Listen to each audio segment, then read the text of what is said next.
ምክንያቱም ከሞት በኋላ ሕይወት አለ፣ ከመቃብር አጠገብ ትንሣኤ አለ። እዚህ የተሰበሰብንበት ዋና ዓላማ ለሥጋ ስኬት አይደለም፣ ለነፍስ ነው። እሱ መንግሥቱ ወጽድቆ ነው። መንግሥቱና ጽድቁን እሹ አስቀድማችሁ ወዝሰ ሁሉ ይትበሰክለክም። ሌላው ትርፍ ነው፣ ይጨመርላችኋል። በዝናብ አብቅሎ በፀሐይ አብስሎ መመገቡ ትርፍ ነው። በእድሜያችን ላይ ይህችን ሰዓት መጨመሩ ትርፍ ነው። ስራ ማግኘታችን ትርፍ ነው። በባዕድ ሀገር በሞገስ መመላለሳችን ትርፍ ነው። ይህ ሁሉ የሚጠፋ ነው። የማይጠፋ ርስት ባለቤቶች ነን። ጌታችን ኢየሱስ ክርስቶስ ደቀ መዛሙርቱ ባሉበት ርስት አበርክቶ ሕዝቡን መገበ። 5 ገበያ ያ ሁሉ ሕዝብ በደስታ እግዚአብሔር ያቀረበላቸውን እንጀራ በሉ። ከዚያ በኋላ ሕዝቡ እሱ መፈለግ ጀመሩ። ከስኬት በኋላ ምስጋና እንደሚገባ ሊያስተምር ጌታችን ኢየሱስ ክርስቶስ ተራራ ላይ ወጣ። ሆዳቸው ከሞላ በኋላ ይሄማ ንጉሳችን ካልሆነ ብለው ሕዝቡ ሊያነግሱት ፈለጉ። ይህ ሐሳብ ደቀ መዛሙርቱም ተስማማቸው። ስለዚህ ተቆጣቸው ይላል። በጀልባ እንዲሻገሩ ግድ አላቸው ይላል። በወንጌል ላይ ግድ አላቸው ጌታ የሚለው ቃል የተጻፈው እዚህ ጋር ብቻ። እግዚአብሔር አስገዳጅ አምላክ አይደለም። ምክንያቱም እምቢ ሊባል የሚገባ ቦታ እንዳለ ሊያስተምር ስለፈለገ እንጂ። ኦ በልዎ ለእግዚአብሔር ወእንበየ በልዎ ለሰይጣን። እግዚአብሔርን እሺ በሉት፣ ሰይጣንን እምቢ በሉት። ቅረቡ ኀበ እግዚአብሔር ወይቀርበክሙ፣ ወደ እግዚአብሔር ቅረቡ እሱም ወደ እናንተ ይቀርባል። እግዚአብሔር የሚገኝበት መንገድ ፍጹም ትሕትና መሆኑን ለማሳየት ነው። በትዕቢት አይገኝም። እግዚአብሔር ለኔ ለምን አልታየኝም፣ ለገሌ ይታየለ ብንል ኪሳራ ነው። ሁሉም በደረሰበት ይመላለስ ሃይማኖት። ነገር ግን ለድርድር አይሰጥም። በአቅማችን ይገዛናል እግዚአብሔር። ለአንዱ ፍጹም በሆነ ራእይ አይኑ እያየ ይገለጥለታል፣ ለሌላው በህልም ይገለጥለታል፣ ለሌላው ደግሞ በሌላ በቅዱሳት መጻሕፍት በኩል ይገለጥለታል፣ ለሌላው በታምራት ይገለጣል፣ ለአንደኛው ደግሞ በትምህርት ይገለጣል። እግዚአብሔር በአንድም በሌላም ይናገራል። ስሙ የተመሰገነ ይሁን። ሰዎች ማስተዋል ነው ያለባቸው። ጆሮቻቸው ይከፈቱ። አቤቱ አንተን እንድሰማ አድርገኝ ነው። የልቦናዬን ጆሮ ክፈትልኝ፣ በደንብ እንዳደምጥ እንድሰማ፣ በአንተ እንድኖር። የክርስትና ልመና ይሄ ነው። ሲሞላልን ደግሞ ከእኛ በላይ ሰው የለም ከማለት ይልቅ ማመስገን። ይሄ እኮ ለእኔ አይገባኝም ነበረ፣ የአንተ መታየት ለእኔ አይገባኝም ነበረ። አቡነ ብሾ የሚባሉ ጻድቅ በሻይት በረሃ ውስጥ በራቸውን ዘግተው ያለማቋረጥ ይቆሙ ነበር 24 ሰዓት። ጸሎታቸውን እየሰማ ጌታ ይገለጥላቸው ነበር። ስሙ የተመሰገነ ይሁን። እና ይህንን የሰሙ የገዳሙ መነኮሳት አባታችን አቡነ ብሾይ አሏቸው። ግብፃውያኑ እንዲህ ነው የሚጠሩት፣ እባክዎን ለእርሱ የሚገለጠው ክርስቶስ ለእኛ አንድ ቀን እንኳን እንድናየው ጸሎት ያድርጉልን። ገቡና ጸሎት የሚያደርጉበት ባት ተዘግተው ጌታ የመድኃኒቴ ኢየሱስ ክርስቶስ ወይ የኔ መድኃኒት የኔ ሕይወት ሳይገባኝ አንተ እኔን ታናግረኛለህና እነዚህ ደጋጎቹ ቅዱሳን አባቶቼ ይሄን የተናገሩት እኔ ባሪያህን እንድነግራቸው አንተ እንድትገለጥላቸው ለምንልን አሉኝ። ጌታዬ ሆይ ምላሽህ ምንድን ነው አሉ። አባ ብሾይ አንተ ለምነኸኛልና አላሳፍርህም። የተክለ ሃይማኖት አምላክ ሁላችንን የሚጎብኘን ወገኖች። ለዚህ ነው እኮ ቅዱሳኑን ጸልዩልን የምንላቸው። ሰአሉ ለነ አይደል እንድምንለው፣ ለምኑልን። ምክንያቱም ቅዱሳን ከለመኑልን ሀገር ትድናለች ነው። እስመ በጸሎተ ጻድቅ ትድኅን ወይትማስን ሀገር እኮ ቅዱሳን ሆይ ለመኑልን፣ አማልዱን። በጻድቅ ሰው ጸሎት ሀገር አትጠፋም፣ ትድናለች። እግዚአብሔር ኢትዮጵያን በቅዱሳኑ ይታደጋል። ስለዚህ አድነን ድረስልን ብለን የምንማጸነው በቅዱሳኑ ስም እግዚአብሔር ስለሚሰማቸው ነው። ነገ ፀሐይ ሳትወጣ በተራራው ጫፍ ላይ ከገዳሙ በስተ ምስራቅ ያለው ረጅሙ ተራራ ጫፍ ላይ ለሁላችሁ እገለጣለሁ። ፀሐይ ሳትወጣ እዛ ድረሱ በላቸው አለ የኛ ጌታ መድኃኔዓለም። ተራራው ላይ ለመውጣት ሁሉም ሮጡ። የተራራው ጫፍ ላይ ለመድረስ የሚደረገው ሩጫ ላይ ከገዳሙ የሚወጡ ሽማግሌ የደከሙ መነኮሳትም ይንፋቀቁ ነበር። አንድ አረጋዊ መነኩሴ ግን መሄድ አቃተው። እናም እባካችሁ ውሰዱኛ፣ ኧረ ሰውነቴን መደገፍ አቅቶኛል፣ በዚህ ሙቀት እንደገና ተራራ ሰው ይሸሉታል እንደምንም ና እያሉ አልፈውት ሄዱ። ያን ሽማግሌ አባ ብሾይ መጨረሻ ሲመጡ ያን ሰው ሲፋቀቅ አዩት እና ጌታዬ የምችለውን ያህል መንገድ ላግዝ እየተጋገዝን ብለው ተሸከሙት። አይ ይሄማ ቀላል ነው አደርሰዋለሁ አሉ ይላል። ከዚያ መራመድ ሲሞክሩ እግራቸው አልነቃነቃለ። ያ የተሸከሙት ቀላል የሚመስለው ሽማግሌ ማንም ተሸክሞት ሊነቃነቅ የማይችል ከባድ ነው። ደንግጠው ምንድነው ነገሩ ብለው ሲያዩ ወደ ላይ እሱን ከማየታቸው በፊት በአቧራ የተለወሰው እግሩ ላይ አንድ ነገር አዩ። የተበሳ የችንካር ምልክት አዩ። ቀና ብለው ሲያዩ እንደ ፀሐይ ያበራ ነበር። አይናቸው ማየት አቃተ። ተሸክመኸኛልና ሥጋ አይፈርስም አጥንት አይሰበርም ብሏቸው ተሰወረ። ተራራው ጫፍ ላይ ሲደርሱ ነግቶ ነበር። መነኮሳቱ ተከምረው የታለ አልፋችሁት ልታዩት ለምን ትናፍቃላችሁ? ቅድም እኮ ያለፋችሁት ሽማግሌ ክርስቶስ ኢየሱስ ነው። ተራራው ጫፍ ላይ ሲንፏቀቅ የነበረው እሱ ነው። ማንም እድለኛ የለም በመሃላችሁ። ይህን እድል እኔው መልሼ እናንተ ባሪያ አገኘሁታል። እናንተ በዛ ቦታ ላይ ብትሆኑ ምን ያህል ይቆጫችሁ ይሆን? በጣም ያስቆጫል። ሌላም ብዙ ታሪክ አለ። ክርስቶስን ለማግኘት ትልቁ መንገድ ትህትና ነው። ትዕቢትን እግዚአብሔር አይወድም። ስለዚህ ሊያነግሱ ሲመጡ ግድ አላቸው። ከዚያ እነሱ ሄዱ በጀልባ፣ እሱ ተራራ ጫፍ ላይ ወጣ። ከዚያ በኋላ በማግስቱ ሕዝቡ ሁሉ ተሰብስቦ ጌታ ወደዚህ መቼ መጣ አሉት። እንጀራ ስለበላችሁ ነው አይደል የፈለጋችሁ አላቸው። ታንኳ ተከራይተው በእግራቸው ቀድመው በሁሉ ዞረው ነው የቀደሙት። መቼ ነው እዚህ የመጣው? ስለበላችሁ ነው አይደል የፈለጋችሁ? ታዲያ ለምን እንፈልጋለን? አባቶቻችን በምድረ በዳ መና በሉ። አበዊክሙ ሰበሩ መና በገዳም ወሞቱ። አባቶቻችሁማ በገዳም መና በበረሃ በሉ፣ ግን ሞቱ። ሞት ለማያሻግረው እንጀራ ለምን አትከተሉኝም?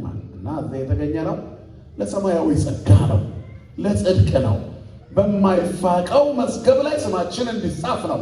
በሰማይ መዝገብ ልናዘጋጅ፣ ሌባ የማይሰርቀው ብል ነቀዝ የማያበላሸው ተስፋ ወይንም መዝገብን ለእናንተ አዘጋጁ።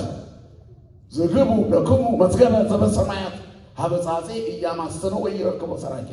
ሌባ የማይዘበላይሎ ሀል ይዋባለው ክርስቶስ ወዳለበት ወደ ላይ አስቡ። ላይ ይሁን ሊናክሙ ሊናችሁ በላይ ይሁን። በሰማይ ያሉ ልብክሙ ልባችሁ በሰማይ ይሁን። እግዚአብሔር ለሰማይ ክብር ያብቃን ሁላችንም። ስለዚህ እዚህ ጋር ያለነው በሙሉ የኛ ምኞት አምነን መሞት ነው እና ሃይማኖት ትልቁ መነሻ ነው ያለ ክርስቲያን። በቅዱሳት መጻሕፍት ምሪት ወደ እግዚአብሔር መንግሥት ለመግባት መጀመሪያ በኃልወተ እግዚአብሔር ማመን ለክርስትና ዋጋ መስጠት ነው። ለድርድር አይሰጥም። ያለ እምነት እግዚአብሔርን ደስ ማሰኘት አይቻልማ። ወዘእንበለ ተአምኖሰ ኢይትካል ያስምርዎ ለእግዚአብሔር። ያለ ሃይማኖት እግዚአብሔርን ደስ ማሰኘት አይቻልም። ሰው በጣም ሰብአዊ ሊሆን ይችላል፣ ደግ ሊሆን ይችላል፣ ሩሩ ሊሆን ይችላል። በዚህ ብቻ መንግሥተ ሰማያት አይገባም። ሃይማኖት ያስፈልጋል። ምግባርና ሃይማኖት አይለያዩም። ስለዚህ ሰው በሃይማኖት እግዚአብሔርን ደስ ያሰኘዋል።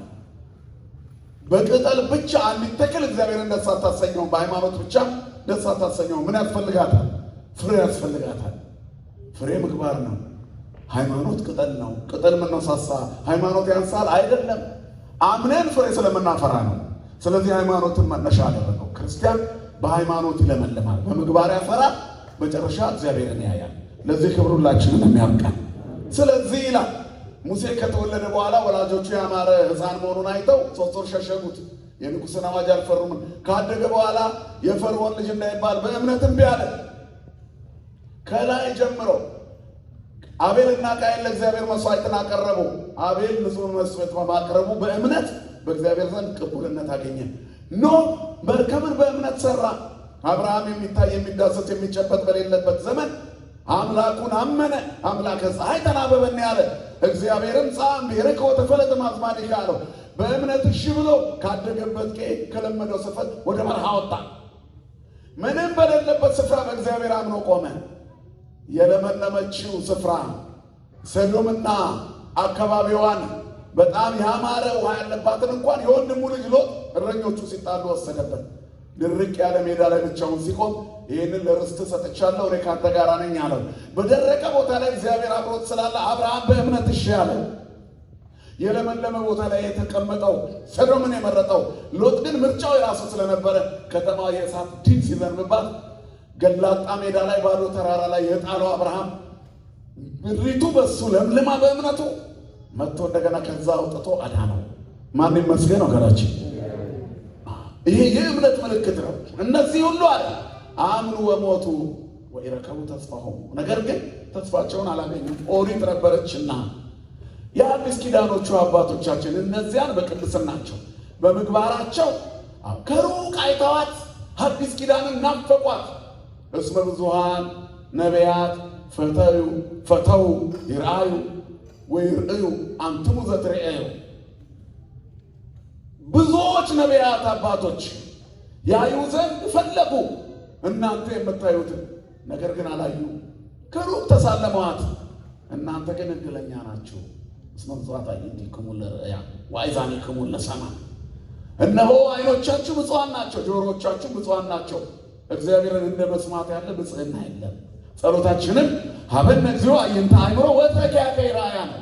አቤቱ የእውቀት ዓይኖች ስጠን አንተን ብቻ እናይ ዘንድ። ወአእዛኒነሂ ቃለ ዘባሕቲትከ ይስምዑ። አቤቱ ጌታ ሆይ ጆሮዎቻችንም አንተን ብቻ ይስሙ። ቃለ ዘባሕቲትከ ይስምዑ፣ አንተን ብቻ እንስማ። ዓለምን በማየት ከስረናል።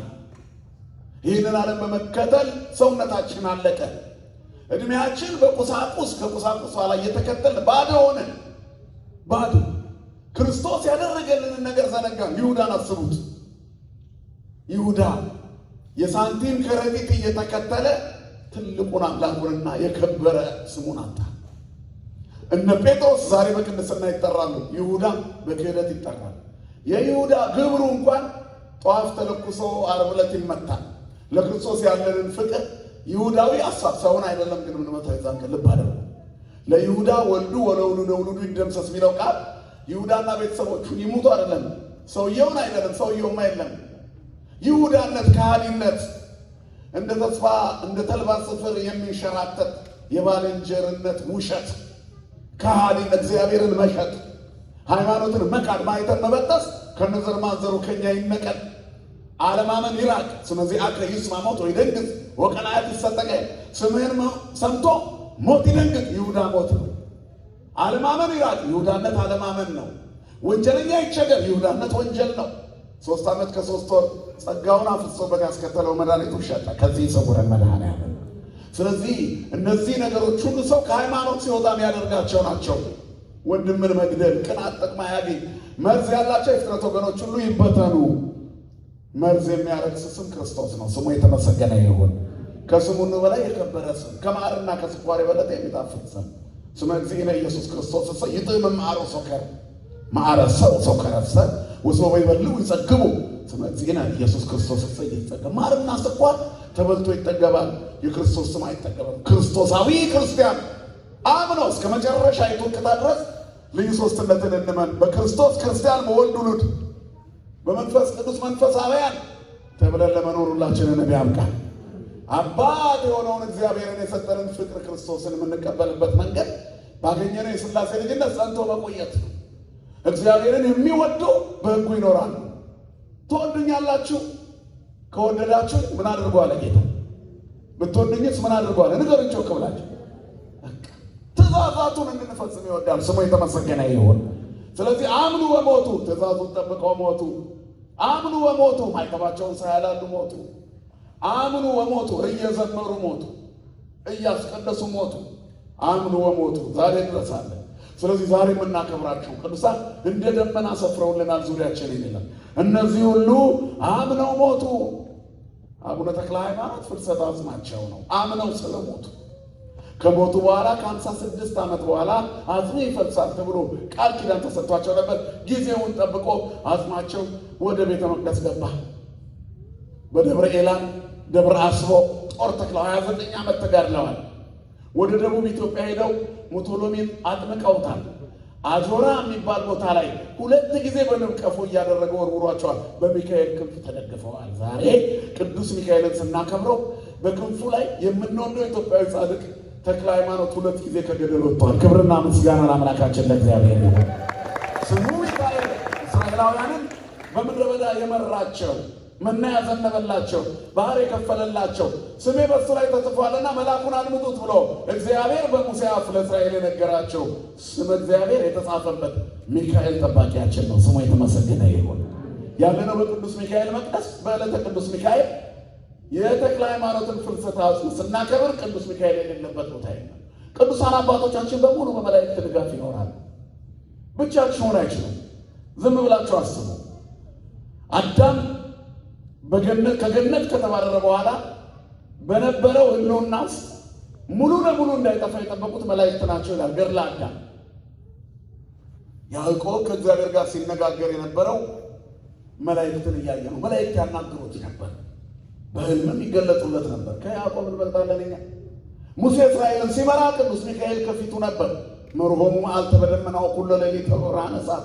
7ቱ ደመና 2ቱ ከፊት 2ቱ ከኋላ በግራና በቀኝ ከታች ተነጥፈው 7ቱ ደመና በግራና በቀኝ ከታች ከፊትና ኋላ 7 ደመና ነበር የሚመራቸው። በዚህ ሁሉ መንገድ ሳይቃጠሉ ይሄዱ ነበር። ይሄን ሁሉ ማን ያከናውን ነበር? መጋቤው ልጅ ቅዱስ ሚካኤል። በረከቱ በሁላችን ላይ ይደር። ስለዚህ ቅዱሳን መላእክት የግድ ያስፈልጋሉ። በሐዲስ ኪዳን እንኳን የመጀመሪያው የትንሣኤ ቀን ለብስራት ነበሩ። ጌታ ሲወለድ ነበሩ። በእያንዳንዱ የሰዎች ጉዞ ውስጥ አሉ። ጻድቃን፣ ሰማዕታት፣ ቅዱሳን አባቶቻችን ሁሉ በተጋድሎ በሚሄዱበት ጉዞ ውስጥ መላእክት አብረዋቸዋል። እስመ ለመላእክቲሁ ይዕዝዞሙ በእንቲአከ ከመ ይቀቡከ በኩሉ ፍናዊከ። መላእክቱን ስላንተ በሕይወት መንገድ ሁሉ ያዝዛቸዋል። ብቻችንን አንችልም። ዳንኤል እግዚአብሔርን የማናገር ችግር አልነበረበትም፣ ግን ቅዱስ ሚካኤል ይረዳው ነበር። ከሚካኤል በቀር የሚያጽናናኝ የለም። እነ ቅዱስ ጴጥሮስ መንፈስ ቅዱስ ከወረደላቸው በኋላ እንኳን መልአክ ነው ከእስር ቤት እየከፈተ እስር ቤቱን የሚያስወጣቸው።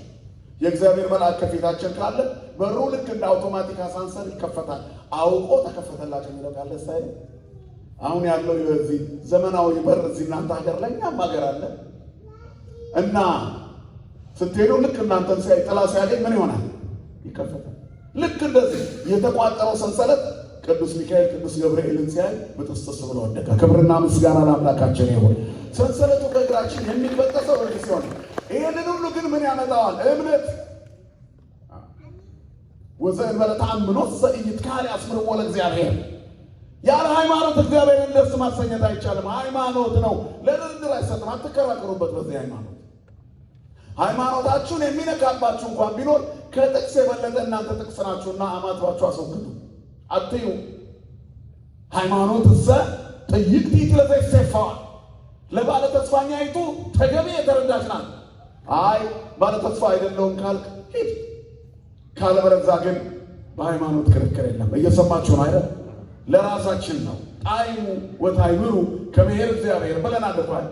የእግዚአብሔር መልአክ እግዚአብሔርን በሚፈሩ ሰዎች ዙሪያ ይሰፍራል ያድናቸዋል ይልና እግዚአብሔር ይህንን ያክል ቸር መሆኑን ቀምሳችሁ እኛ የክርስትናችንን ትክክለኝነት ምዕራፍና ቁጥር አጥንተን ሸምድደን ሳይሆን ቀምሰን ነው የምናውቀው። ጸበሉን ጠጥተን ተፈውሰን ሥጋው ደግሞ ተቀብለን መንግሥተ ሰማያት የምንወርስበት መንገድ ተሰምሮልን እምነቱን ተቀብተን ደዌያችን ተፈውሰን በእያንዳንዱ ጉዞ ጸልየን ጨለማው ተወግዶ ሐዘን ትካዜያችን ርቆልን ሱባኤ ገብተን እንባችን ታብሶልን ለምነን ተማጥነን ተሟልቶልን አምኑ በሞቱ እምነት እነዚህ ነገሮች ሁሉ ይገባል። ስለዚህ አምነው ነው የሞቱት። ጻድቁ አቡነ ተክለ ሃይማኖት በዚህ ሁሉ መንገድ ውስጥ ቅዱስ ሚካኤል እየረዳቸው በእምነት ተጉዘዋል። መላዋን ኢትዮጵያ አረስርሰዋታል በወንጌል። ዝም ብላችሁ ጻድቁ አቡነ ተክለ ሃይማኖትን እስኪያስቧቸው ሃይማኖት ያለውን ናቸው። አንድ ሰው ባስቡ በ13ኛው መቶ ክፍለ ዘመን አካባቢ ቆዳ የያዘ ደበሎ የለበሰ ባዶ እግሩን የሆነ የመስቀል በትረ ሙሴ የያዘ መጽሐፍ ቅዱስን በቆዳ ለብጦ ትከሻው ላይ ያነገበ በቆመበት ስፍራ ወንጌል እየሰበከ የተጓዘ የረገጠው መሬት ላይ ጸበል እየፈለቀ የእግሮቹ ትቢያ እምነት እያወጡ የታመሙ እየተፈወሱ ሰዎች አቅም በሌላቸው ሰዓት አቅም እየሆነ መንገዱን ሁሉ የሚጓዝ አንድ ሽማግሌ ሰው አስቡ። ነገር ግን ፈጣን ተራማጅ የሆነ ማንም የማይቀድመው የክርስቶስን ወንጌል 12ኛውና 13ኛው መቶ ክፍለ ዘመን ላይ ትውልዱ ሁሉ እንዲበራለት ያደረገ ታላቅ ሐዋርያ ተክለ ሃይማኖት። ክብርና ምስጋና ለአምላካችን ለእግዚአብሔር ይሁን። የባረኩት ውሃ ጸበል የሚሆንላቸው፣ የረገጡት አፈር እምነት የሚሆንላቸው፣ ያሳለሙት ድውይ የሚፈወስላቸው፣ በጸሎታቸው ልብሰ ሥጋውን ጋኔን በአካል በግዝፈት እስከ መልቀቅ የደረሰው ሰው ነው። ልብሰ ሥጋ ጋኔን በነገራችን መልሶ በግዘት ይዘው የሚያጠምቁ ወደ ሰውነት ክብሩ ወደ ነበረበት ተፈጥሮ የሚመልሱ ጻድቅ አባት አምኑ በሞቱ ከሚባሉት ይመደባሉ። እሳቸው ሞትን ቀመሱ፣ አምኑ በሞቱ። በዛሬው ዕለት እናስባቸው። እነ ክርስቶስ ሰምራን ቅድስት ክርስቶስ ሰምራን የዚህን ዓለም ሕይወት ኖራ መጨረሻ ላይ ሁሉ ከንቱ የሚያስብል መከራ በሕይወቷ የደረሳል። በተጋድሏ የጸናች መጨረሻ ላይ የመነነች የወንጌልን መንገድ የተከተለች አሰረ ወንጌል የገነ እንለለ ተከተለች። እነዚህ ናቸው አምኑ በሞቱ የሚባሉ። ዮሐንስ አፈወርቅን አስቡት።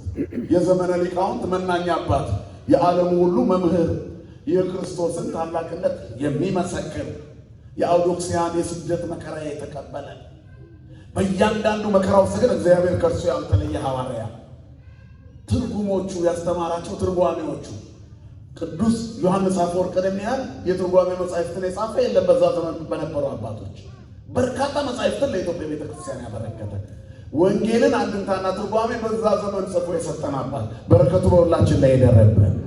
ዛሬ እሱን የዕረፍት መታሰቢያ እናስባለን። አምኑ ወሞቱ። እነዚህ ሁሉ አምነው ሞቱ። ደጋጎቹ አባቶቻችን ቅዱሳን ሁሉ አምነው ሞቱ። ምን ያስተምሩናል? እነዚህን ሁሉ የምናያቸው እኛ ማምነን ለመሞት ነው። ለዚህ ነው ጸሎታችን አቤቱ እስከ መጨረሻይቱ ዕቅታ ድረስ ልዩ ሦስትነትን ማመን ጠብቅልን። ያ ብቻም አይደለም፣ የሃይማኖታቸው ፍሬ እየተመለከታችሁ መሰሏቸው የእምነታቸው ፍሬ አማላጅነታቸው ነው። ደብረ ሊባኖስ ሄደን አይደለም ከዛ የመጣ ሰበል ስንት ታምር ሰራ። እዚህኛ ያለንበት ሀገር ላይ ስንት ሰራ። አልትራሳውንድ እና ኤክስሬይ አላሳያለው በሽታ የጻድቁ በረከት ያለበት ጸበል እየፈወሰ አላወጣልንም። ህመማችንን ከነሰንኮፉ አልነቀለልንም። እምነቱ አይድንም የተባለውን ቁስል የተበላሸውን አልፈወሰልንም። እነዚህ ነው ውበታቸው።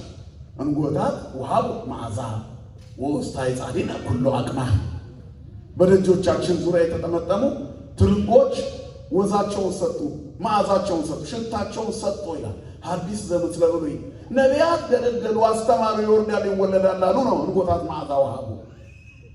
ሐዲስ ዘምስለ ብሉይ የድሮዎቹ ከርቀት ሆነው አዩዋት፣ አምነው ሞቱ። እምነታቸውን ለእኛ ሰጡን። እኛ ግን በአዲስ ኪዳን አምነን የምንሞት ብቻ ሳይሆን ትንሣኤውን የምንጠባበቅ ነን። እስከ መጨረሻይቱ ቅጠረን ጠብቅልን የምንል። ስለዚህ ክርስትና ጣፋጭ ሕይወት ነው ወገኖች። ዛሬ የዘከርናቸው አባቶች በሙሉ ዘክረናቸው የምናልፍ አይደለም፣ የምንከተላቸው ናቸው የፊት መሪዎቻችን። ለእያንዳንዳችን ይሁን ተገቢ የሆነ ነገር ሰርተው ያለፉ የቀደመውን ትውልድ ጠይቅ ነው። አባቶችን ለመረመሩት ነገር ትጋ ነው። ኢዮብ 8:8 ላይ እኛ ትናንት ነን፣ ዛሬን እንኳ በቅጡ አላየነውም፣ ነገን አናውቅም። ስለዚህ ነገር ማየት እንድትችል የትላንትናዎቹን አባቶችን አስብ፣ የቀደመውን ትውልድ ጠይቅ። አባቶችን ለመረመሩት ነገር ትጋ፣ የቀደመችውን መንገድ ተከተል፣ አባቶቻችሁን ተከተሉ። ሞትን የሚያስደነግጠውን ክርስቶስን ያዙ። ቀላያት የሚሰነጥቀውን ስሙን፣ አለማመን የሚያርቀውን ስሙን ተሸከሙ። ከኃጢአት ሁሉ ነፃ የሚያወጣውን ስሙን፣ ሕመምን ከነሰንኮፉ የሚነቅለውን ስሙን ተሸከሙ። ስለዚህ ቃል ኪዳን ተቀበሉ። ኪዳን ተካሄድኩ ምስለ ሮያን ያይለኝ ከመረጥኳቸው ጋር ቃል ኪዳኔን አደረጉ። ስማችሁን የጠራ መታሰቢያችሁን ያደረገ እምርላቸዋለሁ አላቸው። እስከ ትውልድ ቃል ገባላቸው። እነዚህ ናቸው መዓዛቸውን የሰጡት። እንጎታት ውሃቡ መዓዛ። ቅዱሳን አባቶቻችን በረከታቸውን ለእኛ ያተረፉልን፣ ሰጡን። የሕይወታቸውን መዓዛ ተጋድሏቸውን አስቀሩልን። በእነሱ ስም ዛሬ ቀደስ። ዛሬ ተክለ ሃይማኖት ፍልሰታ አጽሙ ነው። ዛሬ ቅድስት ክርስቶስ ሰምራ ናት። ዛሬ ጻድቁ አቡነ ተክለ ሃይማኖት ናቸው። ዛሬ ዮሐንስ አፈወርቅ ነው። ዛሬ ቅዱስ ሚካኤል ነው ብለን ቅዳሴ ተቀደሰ። በእነዚህ ውስጥ ሁሉ ትልቁን ስም የጠራ ነው ታላቅ ያደረገንን መድኃኔዓለምን ነው። ቅዱሳን የእግዚአብሔርን ስም ሸፍነውብን አያውቁም። ዛሬ የተክለ ሃይማኖት ቀን ነው። ቅዳሴው ላይ ግን አንድም ቦታ የተክለ ሃይማኖት ስማቸው የለም። ዮሐንስ አፈወርቅ እንኳን ቅዳሴው ላይ ዘደረሰ ላንቲ በመንፈስ ቅዱስ ብለን አኮቴተ ቁርባን ዘቅዱስ ዮሐንስ አፈወርቅ ብለን ያለ የዮሐንስ አፈወርቅ ቅዳሴ አኮቴተ ቁርባን ምስጋናው ይሄ ነው። በረከቱ ይደርብን ብለን በቀጥታ በመንፈስ ቅዱስ የደረሰው እሱ ነው ብለን ገባን። ስለ እግዚአብሔር ማውራት ጀመረ። ማን ይመስገነው ገናችን። ስለዚህ ቅዱሳን እግዚአብሔርን ማሳያ ናቸው። አምነው ሞቱ። ትልቁ ነገር ይሄ ክርስቶስ እግዚአብሔር ልጅ ነው ብለው ሞቱ። አብ ወልድ መንፈስ ቅዱስ አንድ አምላክ ብለው ሞቱ። አምነው ሞቱ። አሐቲ ተዋሕዶ ብለው ሞቱ። አንዲት ተዋሕዶ፣ አንድ ሃይማኖት፣ አንዲት ጥምቀት፣ አንድ ጌታ ብለው ሞቱ። አምነው ሞቱ። ውዳሴ ማርያማቸውን እየደገሙ ድንግል ማርያምን እየጠሩ ከሷ የተወለደውን ጌታ ስጋውን እየበሉ ደሙን እየጠጡ ሞቱ። ስለዚህ ሞቶ ምሰለ ጻድቃን ሕይወቶ ሞቱ። ተሻገሩ ነው የሚኖሩት። ተሻገሩ። ጥላውን ያገኛቸው ዋናው ሞት አያገኛቸውም። ዋናው ሞት በክርስቶስ ተሰብሯል። የሞት ጉልበት ሎሚ ፈሷል። ሰው የጉልበቱ ሎሚ ከፈሰሰ በኋላ ቆሞ መሄድ ይችላል? ይችላል? ንገሩኝ እንጂ በቃ አይችልም። ሞት እንደዚህ ነው። ሎሚው ፈሷል። ጉልበት የለውም፣ አቅም የለውም። ሞት ሆይ መውጊያ የታል? ሲሆን ወይን መንሳት የታል? እንዳይሰለጥንብን አቅሙ ተሰብሯል። ቅልጥሙን ሰብሮ ሞትን ጥሎታል የኛ ጌታ። ክብርና ምስጋና ለስሙ ይሁን። ስለዚህ ሞት አቅም የለውም፣ በእኛ ላይ ኃይል የለውም። አሁን ጥላው ነው ያለው። ጥላው ደግሞ ያስፈልገናል ለመሻገር። ካላዘኑ ደስታ፣ ካልጾሙ ፋሲካ የለም አይደል? ካልሞቱ ደግሞ ትንሣኤ አለ። ንገሩኝ እስቲ እውነት ልጠይቃችሁ፣ ሁላችሁ መሞት ትፈልጋላችሁ? እውነቷን ተናገሩ። ዛሬ ትሞታላችሁ ብትባል ደስ ይላችኋል? ኧረ ደስ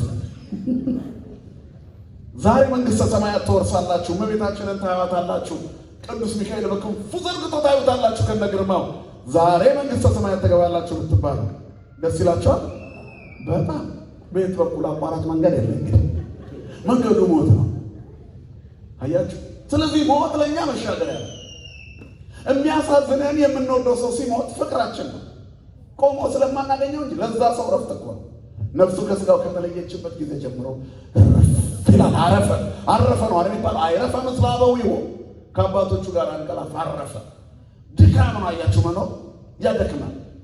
እንደው በስጋ ስለምንኖር ደካሞች ስለሆንን እንፈራለን እንጂ ሞትማ አይፈራም። ይትፍርህ ወለሞት ፍርህ ወላዳ። ሞትን አትፍራት፣ ያትን ፍሯት። አምናችሁ ሞቱ። ካመነ ሰው ሞት አያስፈራም። አምኑ ሞቱ ነው። አመኑ ሞቱ እና አቡነ ተክለ ሃይማኖት አምነው ሞቱ። አሁን ሞተዋል አሉ። ነገር አሉ ሞተዋል። ተሻግረው ያዩናል። በእኛና በእነሱ መካከል ድልድይ አለ። ያ የሞት ጥላው ማለት ነው። ጥላው ብቻ ሕግ የሆነው አካል መሻገሪያው ድልድዩ ነው ያለው። እሳቸው ተሻግረዋል፣ እኛም እዚህ ነው ያለነው። እንሄዳለን እሳቸው ወዳሉበት። ምክንያቱም ያመኑትን አምነን እየኖርን ነው። የቆረቡትን እንቆርባለን። ያስቀደሱትን ቅዳሴ እኛም እያስቀደስነው ነው። ከሰማይ ያዩትን ማዕጠንት መጥተው ነግረውናል። ኢትዮጵያዊ ሱራፊ፣ ሰማይ ምድራዊ መልአክ፣ የሰማይ ቤተሰብ እኮ አድርገውናል እኔና እናንተን። እኛ እኮ የሰማይ ቤተሰቦች ነን። ቅዱስ ሚካኤል ሕያው ነው፣ እኛም ሕያዋን ነን። አንድ ቀን እንገናኛለን ከቅዱስ ሚካኤል ጋር። እግዚአብሔር ለዛ ክብር ያብቃል። ስለዚህ ሃይማኖታችሁን ጠብቁ። አምኑ ወሞቱ ይሄ ነው። ያመነ ሰው ቢሞት እንኳን ሕያው ነው።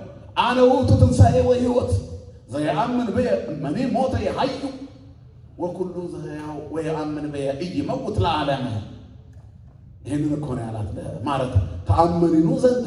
ይህንን ታምኜ የለም አላት ለማርያም። አምናለሁ ጌታ ሆይ አንተ የእግዚአብሔር ልጅ እንደሆንክ ለዓለም የተገለጥከው መድኃኒት እንደሆንክ አምናለሁ። እንዴት ደስ ይላል መሰላችሁ! ይሄ ቃል እግዚአብሔርን ደስ ያሰኘዋል። ለእሱ የምንጨምርለት ኖሮ ሳይሆን እኛ ወደ ሕይወት ስለምንገባ ልጆቼ በእውነት ሲሄዱ ከማየት የሚበልጥ ደስታ የለኝም። የእሱ ደስታ የኛ መለወጥ ነው። ሳምራዊቷን ሴት በውሃ ጉድጓድ አጠገብ ነፍሷን ካረሰረሰላት በኋላ ምግብ ሊገዙ የሄዱ ደቀ መዛሙርት አምጥተናል ብላ አሉት። እንደ ሰው ከመሄዳቸው በፊት ምግብ አስፈልጎት የነበረ ጌታ እሷ ወደ ሕይወት ከተመለሰች በኋላ ጠገብኩኝ አለ። እኛ ስንድን ደስ ይለዋል። ስሙ የተመሰገነ ይሁን። እናንተ የማታውቁት አባቴ ያዘጋጀልኝ ምግብ አለ፣ እሱን በልቻለሁ አለ። ምንድነው የበላው?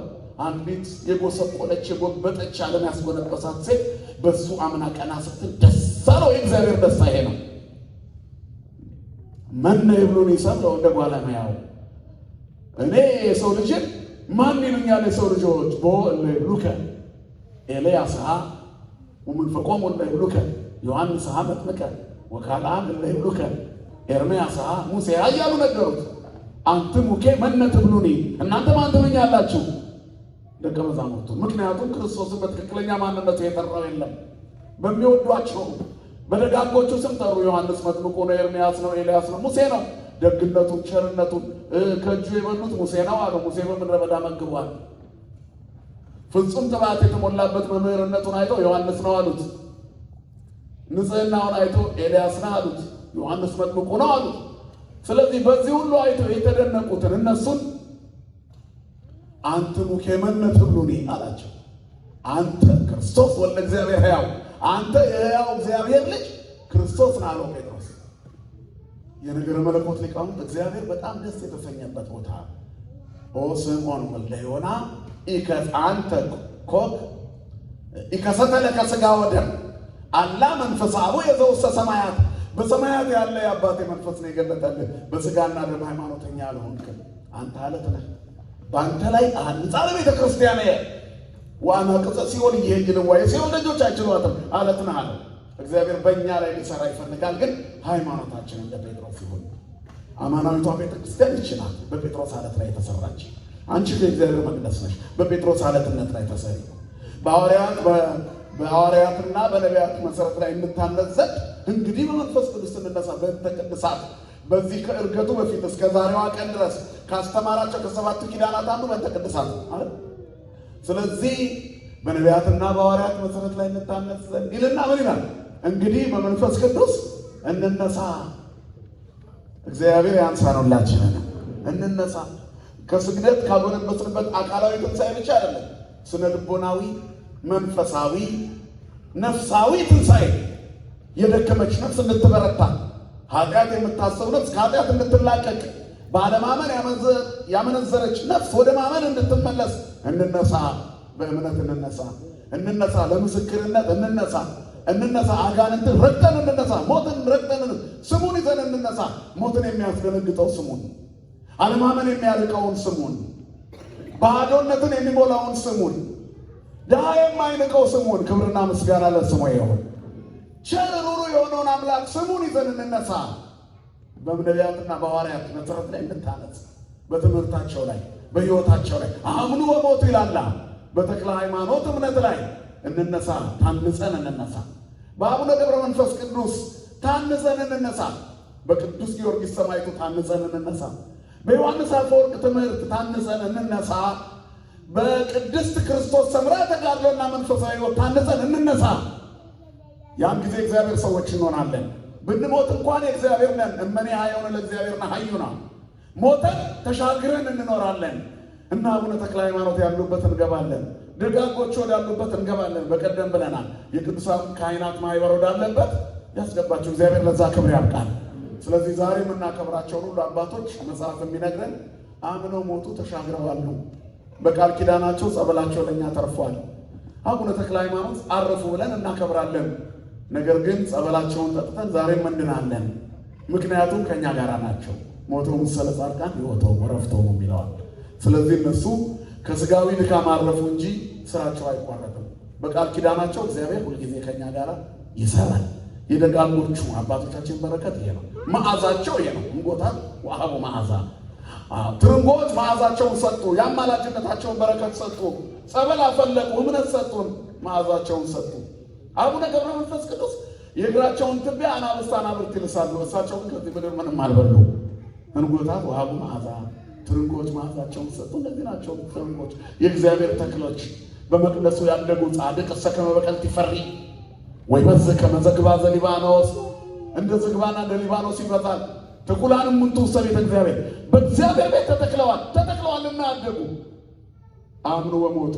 እነዚህ ፍሬያቸው ለዘላለም ከኛ ጋር አለ። አምነዋልና ተሻግረው ግን በአማላጅነት ያዩናል።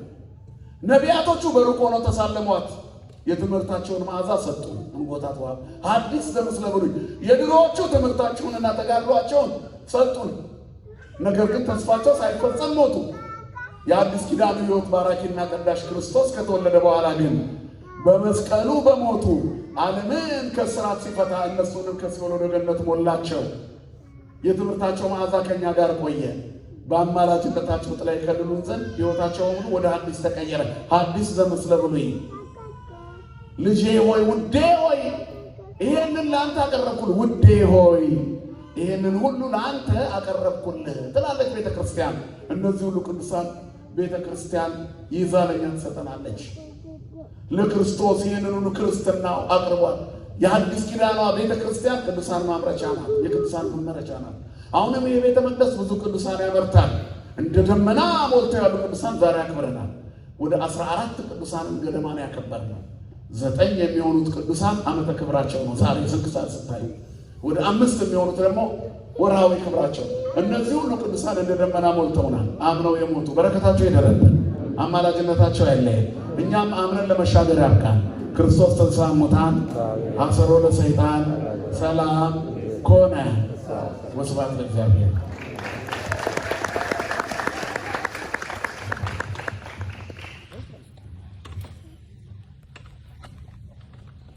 በመምህራችን ላይ አድሮ ያጽናናን ያስተማረን